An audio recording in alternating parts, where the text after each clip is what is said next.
morning, students. So welcome once again. I'm Javidua, and this is last lecture in this particular topic for the accounting principles we have done. First of all, I would like to say thanks because I was receiving communication from the student those who facing any problem or any doubts. So from now onwards, because this is the revision lecture and I'll be taking the revision that what we have gone through for last week, जितने भी हमने principles, assumption, concepts को जो हमने study किया है, basically अब हम उसका revision करेंगे.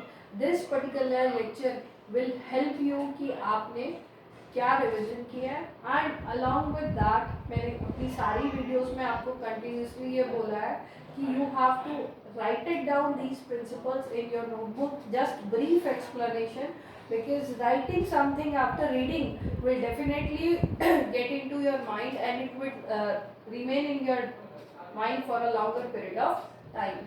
And very important because these principles and concepts will definitely help you while solving your practicals. So basic term has already been gone by, sir. So this is the principles. Now after this particular principles, concepts and lecture, sir will again come and you will be carried forward for the further practicals to be taken. So बच्चों देखो एक चीज़ और बेटा, lockdown का time है. We all are very much not even single day clarity that when it is going to be open, because अभी तक exit plan किसी के पास भी नहीं है कि कैसे होगा, क्या होगा, कितना लंबा चलेगा. Every date we are getting some new dates further for the extension of the lockdown.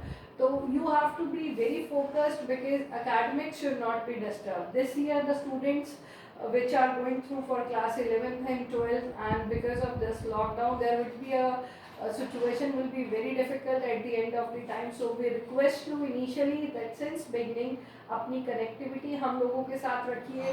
कभी भी किसी भी टाइम पे you can drop a message, any time you can call us, you can have your doubts clear, but again your doubts has to be clear and it will be clear only once you read. So हमने accounting principles किए थे बेटा. Principles हमारे we have the general statements और guidelines जो हमें books of accounting के लिए रिकॉर्ड करते समय हमें कुछ चीज़ों का ध्यान रखना पड़ता है, which is being accepted, which is being given by the gap journal accepted accounting principle in line with the government and ICAI's Institute of Chartered Accountants of India. So these are the basically categorization into three: accounting assumptions, concepts and constraints. So assumptions, these all are somehow being taken as concepts or principles, but still we have a bifurcated into these three. assumptions are something कि जो हमें assume करके चलना पड़ता है. Government जो हमारे gap की तरफ से हमारे ऊपर लॉ की तरफ से जो एक लीगलिटी की तरफ लीगल बना हुआ है that we have to assume these while recording the transactions into the books of accounts or while maintaining the books of the accounts, while doing the accounting. तो हमें ये assumptions, ये concepts और ये constraints को अपने साथ लेकर चलना पड़ता है. So number one is accounting assumptions. ये categorization है. assumptions के अंदर money measurement, business entity, going concern, time period और periodicity concept.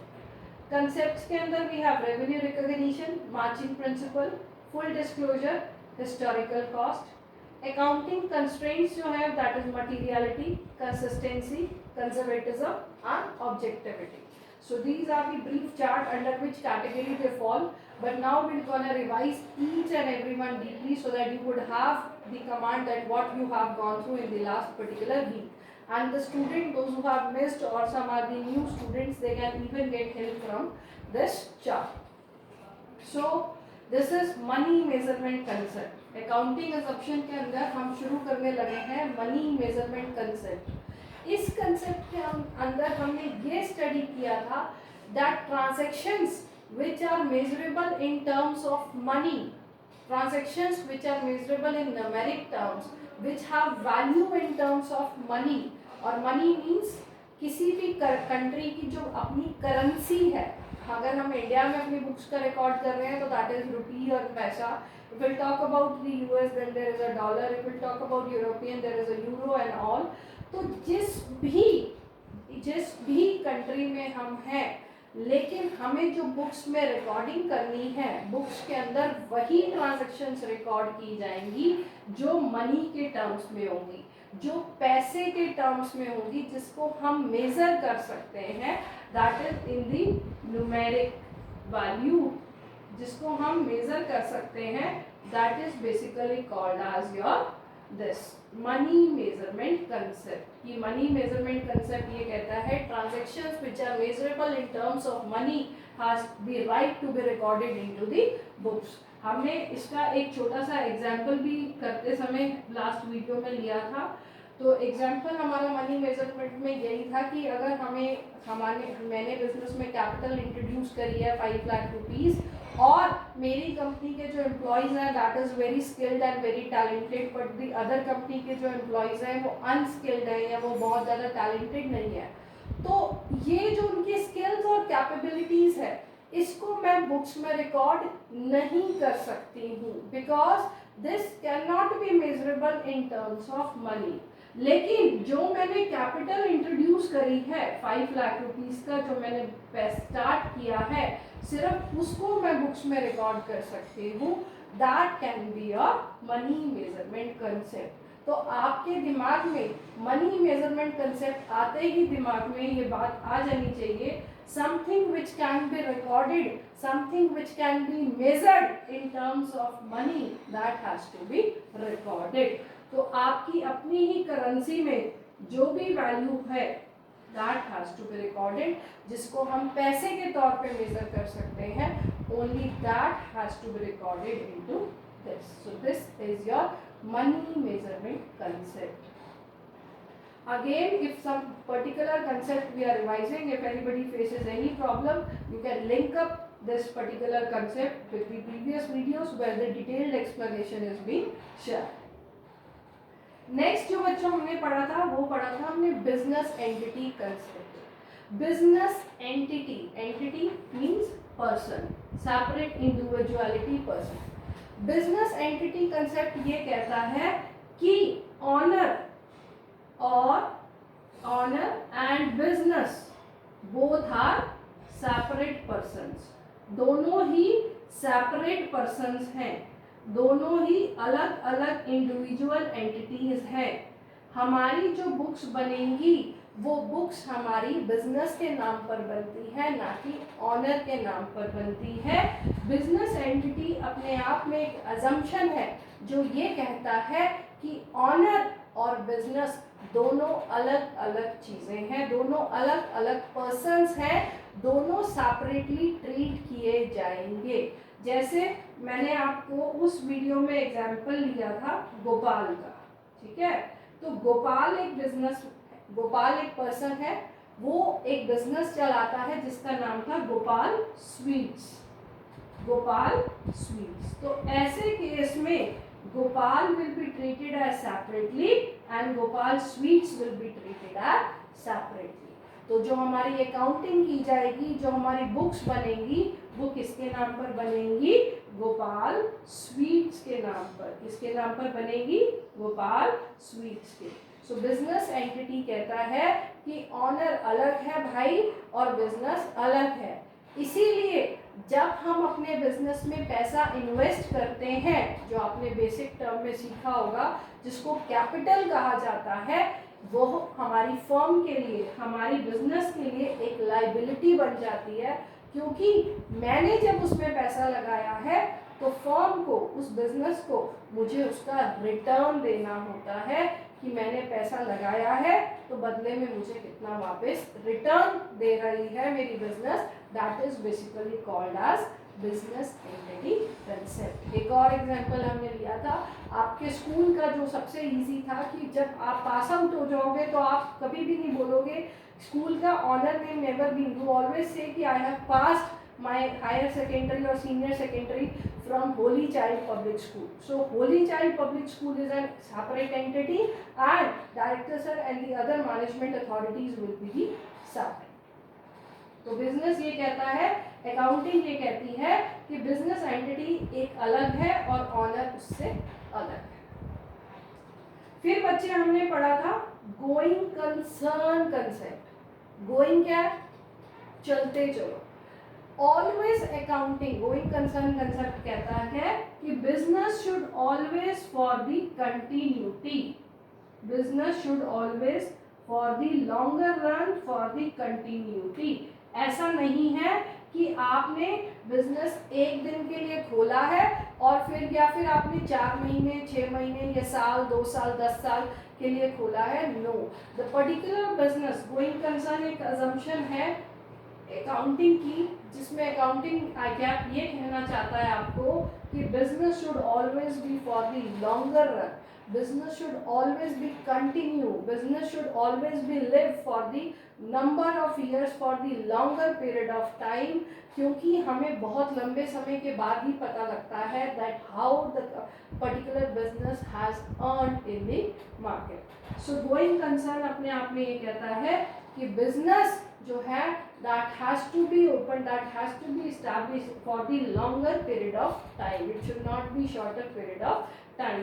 कि लंबा बिजनेस, गोइंग कंसर्न, कंटिन्यूटी होनी चाहिए बिजनेस के अंदर, बहुत लंबे पीरियड के लिए आपने काम करना होता है। इवन अगर आप अपने आप इसका एग्जाम्पल घर पे भी देखोगे कि अगर हम लोग बिजनेसमैन हैं या हमारे पापा बिजनेसमैन हैं, अगर हमारा बिजनेस है पापा का, तो that business is not being settled for a few days और फ्यू मंथ्स और फ्यू वीक्स और few years. No, it has been always established, it has been always undertaken with a purpose in the mind that it will always for as long as it can survive. तो बहुत लंबे समय के लिए हमारा business जो है वो चलना चाहिए। that is basically called as going concern concept. So I have written the word continuity. I am writing the small words, the keywords for the particular concept so that you could able to remember it. So then you have periodicity concept. periodicity concept क्या होता है बेटा? इसमें हमने बात करी थी periodicity concept में कि हमें जब हम अपना प्रॉफिट या लॉस का कैलकुलेशन देखना होता है तो हमें कंपैरेबिलिटी देखनी होती है। भाई मुझे कैसा पता लगेगा कि मैंने पिछले साल से इस साल प्रॉफिट कमाया या पिछले साल से इस साल मैंने लॉस कमाया? So that is basically called as periodicity concept कि हमारे लॉ में एक नॉर्म बना हुआ है कि आपको अपने फाइनेंशियल स्टेटमेंट्स, आपको अपने फाइनेंशियल स्टेटमेंट्स मैंने आप सबको पहले भी बताया है। Financial statements means balance sheet and profit and loss account और बैलेंस शीट। तो उसके लिए आपको एक टाइम पीरियड फिक्स किया हुआ है जिसमें एक साल, जनरली हमारी जो अकाउंटिंग की जाती है वो एक साल के लिए की जाती है। Time period is fixed 1 year. वो 1 ईयर फाइनेंशियल ईयर भी हो सकता है और कैलेंडर ईयर भी हो सकता है। मैंने आपको दोनों में डिफरेंस बताया था। कैलेंडर ईयर होता है जनवरी 1 to 31 ऑफ दिसंबर और फाइनेंशियल ईयर होता है 1 अप्रैल से 31 मार्च। इंडियन अकाउंटिंग में फाइनेंशियल ईयर को फॉलो किया जाता है। इंटरनेशनल कंपनीज और एमएनसीज या जो बाहर की कंपनीज होती हैं इंडिया से बाहर, they prefer to work as the calendar year. अभी आप लोगों ने भी देखा हमारा सेशन क्या है, 1 अप्रैल से स्टार्ट होता है और 31 मार्च को खत्म होता है। सो इंडिया में फाइनेंशियल ईयर फॉलो किया जाता है इन terms of recording of transactions और अकाउंटिंग के लिए। सो time periodicity concept is stipulated defined time period है जिसके अंदर आपको अपने एक साल के पूरे खर्चे और पूरी इनकम को रिकॉर्ड करके आपको अपना साल भर के बाद बताना होता है कि how much profit you have earned और how much loss it has been come. So time period periodicity concept is financial year. Indian accounting की बात करें तो फाइनेंशियल ईयर एक टाइम पीरियड फिक्स होता है जिसमें आपको अपने फाइनेंशियल स्टेटमेंट्स देने पड़ते हैं, बताना पड़ता है कि हमने इतना प्रॉफिट कमाया या इतना लॉस कमाया। यहाँ पर फिर मैंने उस वीडियो में लिंक अप भी किया था कि ऐसा क्यों किया जाता है, व्हाई, बिकॉज वे यूजर्स, जिन लोगों ने आपकी कंपनी में पैसा इन्वेस्ट करना होता है, इन्वेस्टर्स, या फिर अगर आप बैंक से पैसा लेने जाओगे तो लोन, किस बिहाफ पर बैंक आपको लोन दे देगा? वो चेक करेगा कि आपकी बैलेंस शीट में आपकी कंपनी की फाइनेंशियल पोजीशन कैसी है। अरे भाई, आपकी कंपनी पैसा दे सकती है, हमारा लोन वापस कर सकती है या नहीं कर सकती है। तो उसके लिए हमें फाइनेंशियल स्टेटमेंट्स बनाने पड़ते हैं यूजर्स के लिए। यूजर आपका इन्वेस्टर भी हो सकता है, आपके एम्प्लॉयज भी हो सकते हैं, गवर्नमेंट भी होती है, क्योंकि गवर्नमेंट को भी जो हम टैक्स भरते हैं वो हम अपने पूरे साल भर के प्रॉफिट या लॉस के ऊपर बताकर पता लगता है कि इतना प्रॉफिट कमाया है तो हमें सरकार को इतना टैक्स देना है। Financial statement. सो ये हमारे हैं अकाउंटिंग अजम्पशंस कि जो हमें मानकर, जिनको हमें अज्यूम करके बिजनेस में काम करना पड़ता है, अकाउंटिंग करनी पड़ती है। अकाउंटिंग करते समय इन अजम्पशंस को हमें assumption as a base, as a consideration factors लेकर काम करना पड़ता है। That is a measurement, money measurement, जिसको पैसे के फॉर्म में owner and business both are separate persons. Going concern, business should always be established with a long run survival on the market, and then periodicity, that there is a time period being fixed when you have to prepare your financial statement, that is profit and loss account and balance sheet. So this was your assumptions. Now moving to the concepts. Yes, these are the actual concepts, or you can say the statements or the guidelines or somehow the policies which we have to take while doing the accounting. Number one is your revenue recognition. Revenue recognition, इसके बारे में मैंने आपको last video में भी share किया था। Revenue means basically the earning, जो हम कमाते हैं, that is basically called as the revenue. तो रेवेन्यू रिकॉग्निशन की जितना आपने पर्टिकुलर उसी ईयर में अर्न किया है, जितना भी रेवेन्यू आपने जनरेट किया है, उसको उसी साल में आपको रिकॉर्ड करना है। ऐसा नहीं है कि अगर आपने कमाया है तो आप उसको आधा लिख रहे हो और आधा नेक्स्ट ईयर में लिखोगे। No, revenue recognition means the particular income, the particular revenue which you have earned, even though the cash will be reimbursed of later on, चाहे आपको पैसा बाद में भी मिले तो भी आपको उसको बुक्स में रिकॉर्ड करना है। रेवेन्यू रिकॉग्निशन, जैसे मैंने आपको बताया था, एक एग्जांपल भी लेते हैं हम लोग, और जैसे मैंने आपको कहा रेंट रिसीव्ड इन एडवांस,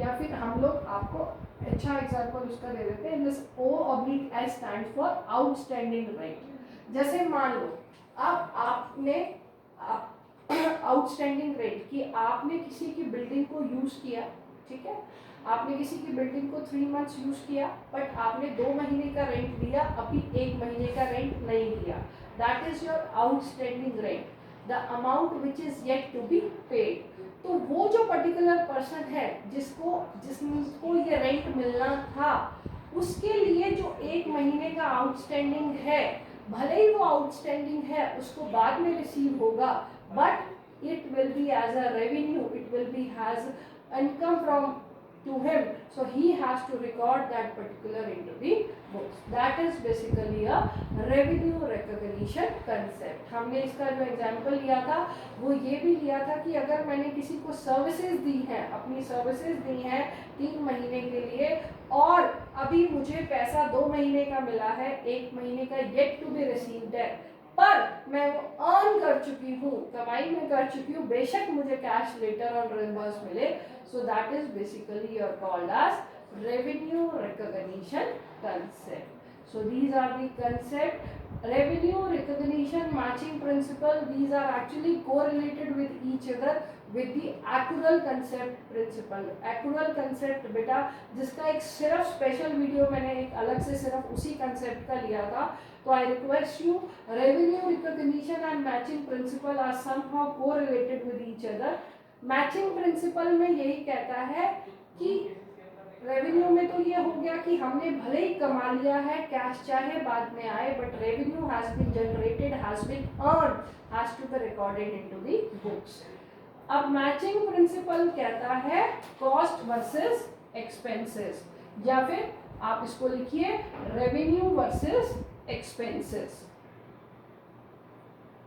कि जिस पर्टिकुलर चीज के लिए आपने, जैसे अब मैं आपको एग्जांपल बताती हूँ मैचिंग प्रिंसिपल का, कि आपने जैसे कोई पर्टिकुलर सर्विसेज किसी को दी हैं, सर्विसेज आपने किसी को रेंडर करी, उस सर्विसेज से आपको इनकम आएगी, that is a revenue.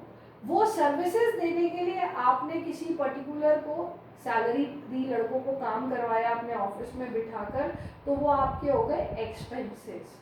Company, आप ये बेसिक टर्म सीख चुके हो सर की वीडियोस में, एक्सपेंसेस की जो खर्चा ऑर्गेनाइजेशन करती है, जो बिजनेस करती है रेवेन्यू को जनरेट करने के लिए, they both have to be matched, उनको सेम टाइम पीरियड में ही रिकॉर्ड करना है।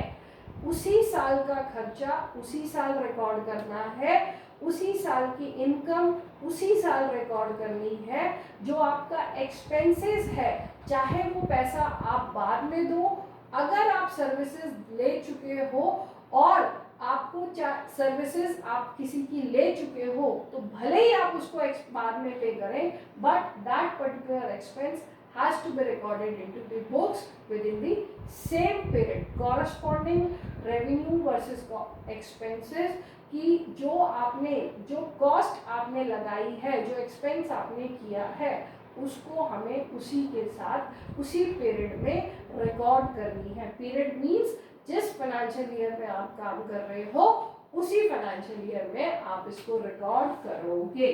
So these are basically nothing but a combination of accrual. तो अगर आपने वो accrual concept वाला वीडियो देखा होगा, तो उसमें आपको very much clear हो गया होगा कि जिस इनका expenses even though has paid or yet to be paid or even received in it, or income even received in advance has to be matched and has to be recorded into the same period. That is your time period periodicity concept. Next is full disclosure. Full disclosure. Now this is full disclosure means बेटा accounting gap ये और organisation ये कहती है business के तौर पर accounting करते समय फुल डिस्क्लोजर का मतलब होता है everything has to be disclosed, something which are most significant, most important. आपका मोस्ट इम्पॉर्टेंट जो भी आपके लिए बहुत इम्पॉर्टेंट या सिग्निफिकेंट इंफॉर्मेशन है बिजनेस के लिए, उसको आपको पूरा डिस्क्लोज करना है। क्योंकि उस डिस्क्लोजर से अगर आपने कोई भी इंफॉर्मेशन छुपाई, तो इधर आपका प्रॉफिट जो है दैट इज ईदर ओवरस्टेटेड और ईदर अंडरस्टेटेड। कोई भी इंफॉर्मेशन को आपने हाइड नहीं करना है, किसी भी इंफॉर्मेशन को छोड़ना नहीं है। कौन सी इंफॉर्मेशन नहीं छोड़नी है? जिसका इम्पैक्ट हमारे फाइनेंशियल स्टेटमेंट्स पर पड़ता है। मींस जिनका इम्पैक्ट अगर आपकी बुक्स में आपके प्रॉफिट या आपके लॉस पर पड़ता है, या आपके असेट्स या लाइबिलिटीज पर पड़ता है, उसको आपने हाइड नहीं करना है। कोई भी चीज को आपने स्किप नहीं करना है।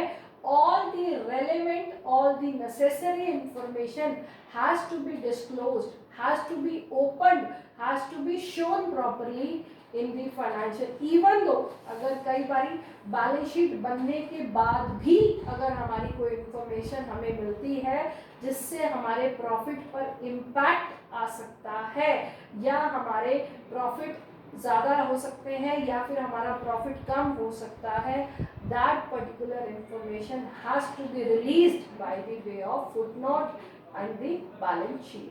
तो हमें सारी की सारी इंफॉर्मेशन को ओपन करना है, कुछ भी चीज़ों को छुपाना नहीं है। ऐसी इंफॉर्मेशन जिसका impact, I am writing here the word impact in the financial statements, जिसका इम्पैक्ट हमारे फाइनेंशियल स्टेटमेंट्स पर हो सकता है, हमारे प्रॉफिट एंड लॉस अकाउंट या हमारे बैलेंस शीट पे इम्पैक्ट होता है। ऐसी इंफॉर्मेशंस को हमें हाइड या ओमिट हमें छोड़ना नहीं है। Full disclosure, yes, this is a very important concept, full disclosure, because even if you are hiding, अगर आप कोई इंफॉर्मेशन छुपाते हो या पर्टिकुलर कोई एक्सपेंस को अगर आप रिकॉर्ड नहीं करते हो तो आपका प्रॉफिट ज़्यादा आएगा, ज़्यादा प्रॉफिट आएगा तो यू नीड टू पे टैक्स। और अगर आप अपनी इनकम को बहुत ज़्यादा मतलब शो करते हो या फिर एक्सपेंसेस को कम शो करते हो तो इन दैट पर्टिकुलर केस, या हिडन कोई चीज़ आप छुपा कर रखते हो अकाउंटिंग में, so that would have an effect on your balance sheet. उस केस में आपके प्रॉफिट्स जो होंगे वो रिलायबल नहीं होंगे, आपके प्रॉफिट्स जो होंगे वो एक्यूरेट नहीं होंगे, आपके जो प्रॉफिट्स होंगे वो ठीक नहीं होंगे, जिसके ऊपर you can work out for your future planning. So full disclosure has always been said that every necessary information, every significant information has to be opened into the books of accounts. There should be proper transparency with the recording into the books. कोई भी चीज़ को ना तो omit करना है और ना ही hide करना है. That is called as full disclosure principle. Then you have बेटा historical cost. हिस्टोरिकल कॉस्ट क्या कहता है? हिस्टोरिकल कॉस्ट में हमने ये सीखा था कि सारे के सारे असेट्स जो हैं वो हमारे बुक्स में एक्विजिशन कॉस्ट, जिस कॉस्ट पर हमने असेट को खरीदा है, हर साल हम उसको उसी कॉस्ट पर कैरी फॉरवर्ड करते जाएंगे अपने बैलेंस शीट में, इवन दो क्योंकि हमने हिस्टोरिकल कॉस्ट में, मैं यहाँ पर पहले लिख देती हूँ so that you would able to understand. Acquisition cost, acquisition cost होती है कि जितने का हमने खरीदा है, जितने का हमने पर्टिकुलर असेट खरीदा है।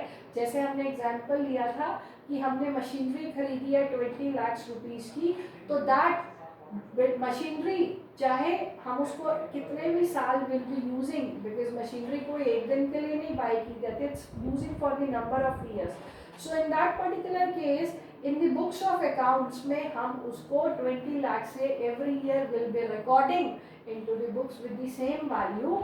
एंड और जो मशीनरी की वैल्यू कम हो रही है जो यूज करने पे, that is a type depreciation is a way by which we charge this wear and tear of an asset into the profit and loss account. So that is later we'll discuss.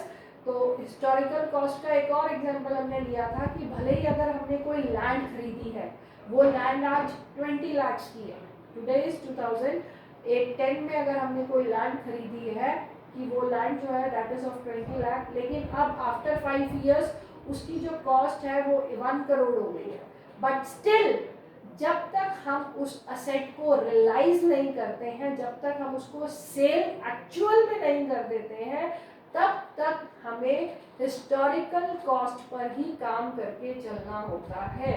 Means the particular asset has to be recorded into the book with its original value with the cost of acquisition, कि जितने की खरीदी है उतने की ही हम books में उसको रिकॉर्ड करते चलेंगे।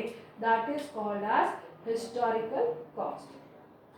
Now moving to the next is accounting constraints. So these are some of the constraints, some of the problems or which have some impact on the principles or a recording while doing the accounting. Materiality, बेटा materiality के अंदर हमने पढ़ा था कि जो भी हमारी ऑर्गेनाइजेशन के लिए मटीरियल इन्फॉर्मेशन है, जिसका कुछ पर्टिकुलर मटीरियल इन्फॉर्मेशन है जो थोड़ा आपके किसी फाइनेंशियल स्टेटमेंट पे अगर बहुत ज़्यादा इम्पैक्ट नहीं डालता है, तो ऐसी इंफॉर्मेशन को हम लोग इग्नोर कर सकते हैं। द नॉन मटीरियल इंफॉर्मेशन जिसका बहुत ज़्यादा सिग्निफिकेंट इम्पैक्ट नहीं है आपके फाइनेंशियल स्टेटमेंट्स पे, तो उसको हम उसको हम इग्नोर कर सकते हैं। जैसे मैंने इसका एग्जांपल आपके साथ रिलायंस का लिया था कि अगर रिलायंस को कैलकुलेटर, रिलायंस का कोई 1000 रुपीज़ का कैलकुलेटर खो गया है, या let's take a very small amount 100 rupees का अगर उसका कैलकुलेटर खो गया है, तो उस फर्म के लिए, इतनी बड़ी टर्नओवर कंपनी के लिए जिसका बिलियंस में ट्रिलियंस में टर्नओवर है, उसके लिए 100 रुपीज़ का कैलकुलेटर एक टाइप का लॉस जरूर है, but that is not a materialistic for them कि उसको रिकॉर्ड अगर नहीं किया तो उनके प्रॉफिट्स डिस्टर्ब हो जाएंगे या कुछ प्रॉब्लम हो जाएगी। So that is called as materialistic concept, materialistic constraint. अगर जैसे उस पर्टिकुलर केस में अगर हम बात करते हैं कि आपको कोई छोटी सी कंपनी है जो सिर्फ कमाती 1000 रुपीज़ है और उसका 100 रुपीज़ का अगर कैलकुलेटर लॉस हो जाता है, so that becomes as a material information for that particular firm which is called as materialistic concept. So I am writing here a very small word which is reliance, so that you could able to judge reliance at the rate of 100. So this will make you remember, and this will be the same related with your video shared, so that you could have link with that also, कि अगर आपको कोई doubt है तो उसको वहाँ से भी क्लियर आप कर सकते हो. Then you have consistency. Consistency means बेटा following the same method for the longer period. कि आपने जो मेथड अडॉप्ट कर लिया था अपनी बुक्स में रिकॉर्डिंग करते समय, आपने जो मेथड एक मेथड फॉलो कर लिया है उसको ही आपको लॉन्ग पीरियड के लिए कंटिन्यू करना है. मैंने इसका एग्जांपल लिया था डेप्रिसिएशन, कि डेप्रिसिएशन के अंदर हमारे दो मेथड होते हैं, स्ट्रेट लाइन और रिटर्न डाउन वैल्यू. तो उस केस में बेटा अगर हमने स्ट्रेट लाइन मेथड से अगर बुक्स में डेप्रिसिएशन का काम किया है तो हम कंटिन्यूटी में ही उस मेथड को फॉलो करेंगे. रीजन बिहाइंड दैट इज कि अगर आप मेथड को डिफरेंशिएट कर देते हो, अलग कर देते हो, you will not be easily comparable your profit from the last year. और अकाउंटिंग का मेनली रीजन ही यही होता है that we are actually doing the accounting to compute, to calculate the profits, and that has to be comparable with the previous. So I am writing here with the consistency word that the same method has to be followed. Same method has to be followed. I am writing here the example depreciation. So you could relate this with the previous video share. Depreciation. Next is conservatism. Conservatism क्या कहता है बेटा अपने आप में? Conservatism हमने पढ़ा था. कंजर्वेटिज्म ये कहना चाहता था कि थोड़ा सा अकाउंटेंट को, ऑर्गेनाइजेशन को थोड़ा सा कंजर्वेटिव होकर चलना पड़ता है, थोड़ा सा डरपोक होकर चलना पड़ता है. कंजर्वेटिज्म कहना चाहता है that all the anticipated losses, जिन नुकसान को आने वाले समय में आप पहचान सकते हो, उन लॉसेस को आप बुक्स के अंदर प्रोविजन के तौर पर रिकॉर्ड करने का हक आपको है. All the anticipated losses has to be recorded into the books by the provision. आप उसका प्रोविजन बनाकर बुक्स में रिकॉर्ड कर लो भाई, ताकि आपको पता है कि ये खर्चा, ये नुकसान हमारा होगा ही होगा. बिकॉज और वो होगा ही होगा. कैसे बेटा? फ्यूचर बहुत अनसर्टेनिटी है, लेकिन होगा ही होगा. क्या केस जो मैं बोल रही हूँ, बिकॉज व्हेन अकाउंटिंग जो होती है ना बेटा, हम पास्ट एक्सपीरियंस, अपनी प्रैक्टिस, अपनी ट्रेनिंग हिस्ट्री से हमें पता लग जाता है